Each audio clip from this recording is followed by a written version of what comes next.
కల్తీ మద్యం కేసులో మాజీ మంత్రి జోగి రమేష్ ను పోలీసులు అరెస్ట్ చేశారు. అరెస్ట్ కి సంబంధించిన పూర్తి సమాచారం మా ప్రతినిధి ప్రసాద్ అందిస్తారు. ప్రసాద్, లక్ష్మీదుర్గ మాజీ మంత్రి వైసీపీ నేత జోగి రమేష్ ఎక్సైజ్ శాఖ అధికారులు అరెస్ట్ చేశారు. ప్రధానంగా నకిలీ మద్యం కేసులో ఆయన పాత్ర ఉందని మొదటి నుంచి కూడా పెద్ద ఎత్తున ప్రచారం జరుగుతోంది.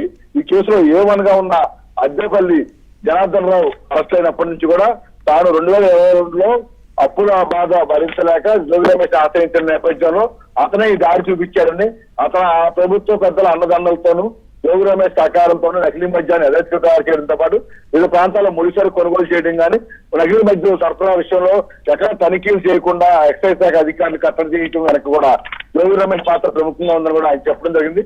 అంతేకాకుండా ఆయన ఒక వీడియో కూడా విడుదల చేశారు. జోగి రమేష్ సహకారంతో తాను ఈ మద్యం వ్యాపారం మొత్తం కొనసాగించినట్టు కూడా చెప్పుకొచ్చారు. ఆ తర్వాత కూడా కూటమి ప్రభుత్వం వచ్చిన తర్వాత వీటిపై ఉక్కుబాదం మోపడంతో కొంతకాలం ఆ నకిలీ మద్యం తయారీ నిలిపివేశామని, ఆ తర్వాత తన నివాసానికి పిలిపించి జోగి రమేష్ మళ్ళీ నకిలీ మద్యం తయారితే నేను చూసుకుంటాను, ఒకవేళ తన పట్టుబడితే కూటమి ప్రభుత్వంపై నిందలు మోపవచ్చు, తెలుగుదేశం పార్టీ సహకారం ప్రభుత్వ సహకారంతో చేసినట్టు కూడా చెప్పాలని ఆయన స్వయంగా తనతో చెప్పినట్లు చాలా సందర్భాల్లో అద్దెపల్లి జనార్దన్ రావు చెప్పుకొచ్చారు. ఈ పరిణామాల నేపథ్యంలో ఇటీవల వారం రోజుల పాటు కోర్టు అనుమతితో అద్దెపల్లి జనార్దన్ రావు సోదరుడు జగన్మోహన్ రావు ఇద్దరిని కూడా విచారణ చేశారు. ఈ వారం రోజుల కస్టడీలో కూడా వారిద్దరు కూడా ప్రముఖులు జోగి రమేష్ పాత్ర ఏ విధంగా సహకరించారు, ఎప్పుడెప్పుడు ఆయన్ని కలిశారు, ఏ అంశాలు చర్చించారు, ఇలా అన్ని విషయాలపై కూడా కూలంకషంగా మొత్తం వీడియో రూపంలోనూ అలాగే స్టేట్మెంట్ రూపంలో కూడా అద్దెపల్లి జనార్దన్ రావు చిట్టుకి అలాగే ఎక్సైజ్ శాఖ అధికారులకు ఇవ్వడం జరిగింది.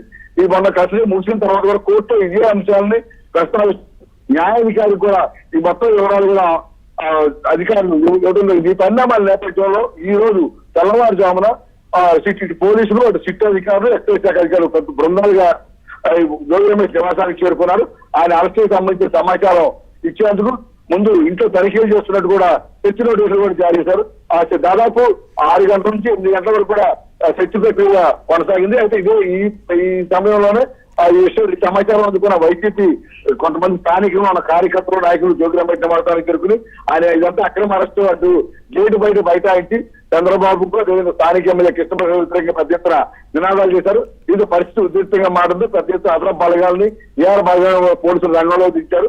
మొత్తం ఆ రోడ్డు మొత్తాన్ని కూడా తమ ఆధీనంలో ఉంచుకుని భారీ గేట్లు ఏర్పాటు చేసి ఎవరిని కూడా అటువైపు రాకుండా ఆంక్షలు పెట్టారు. కొద్దిసేపటి క్రితం జోగి రమేష్ తన ఇంట్లో బయటకు వచ్చి వెంటనే తమ కుటుంబ సభ్యులకు అరెస్ట్ సమాచారం అందించి ఆయన కింద తీసుకొచ్చి వెంటనే ఆ మీడియాతో కూడా మాట్లాడే అవకాశం ఇవ్వకుండా ఆ పోలీస్ వ్యాన్ ఎక్కించడం జరిగింది.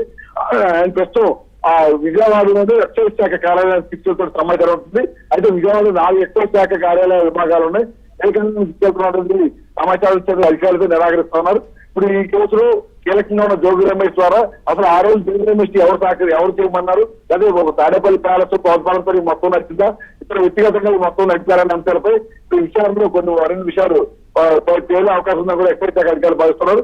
మొత్తం విషయాలు పూర్తయిన తర్వాత ఆయన్ని కోర్టులో హాజరుపరిచి విమానం ద్వారా జైలుకి పంపించే అవకాశం ఉందని కూడా చెప్తున్నారు లక్ష్మీదుర్గ. సో ప్రసాద్, అయితే అంటే పోలీసులు తెల్లవారుజామున అక్కడికి వెళ్ళిన దగ్గర నుంచి అరెస్ట్ వరకు కూడా కొంత హై డ్రామా నడిచినట్టుగా తెలుస్తుంది కదా. సో జోగి రమేష్ బయటకు వస్తున్న సందర్భంలో కూడా కూటమి ప్రభుత్వానికి వ్యతిరేకంగా పోలీసులకు వ్యతిరేకంగా నినాదాలు కూడా మనం చూసాం. సో ఇప్పుడు ఏంటి అక్కడ సిచ్యువేషన్?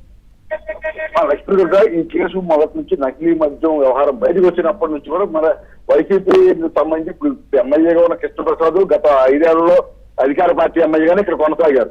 అదే విధంగా పక్కన నందిగామ మొత్తం అందరూ వైసీపీ ఎమ్మెల్యేలే ఉన్నారు.